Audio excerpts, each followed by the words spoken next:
Lovely winter weather today.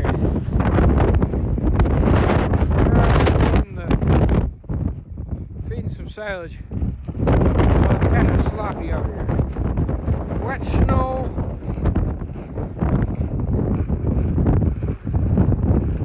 Snow everywhere. It's supposed to be 60 in a couple of days though. 30 and 50 mile-an-hour wind gusts today. And soggy wet snow.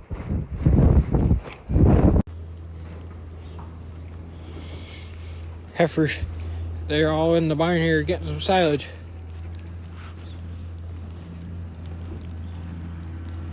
There comes the more feed. You see where they are? They're all in here. They could go outside if they want to, but they'd prefer to be inside because it's nice and warm and dry.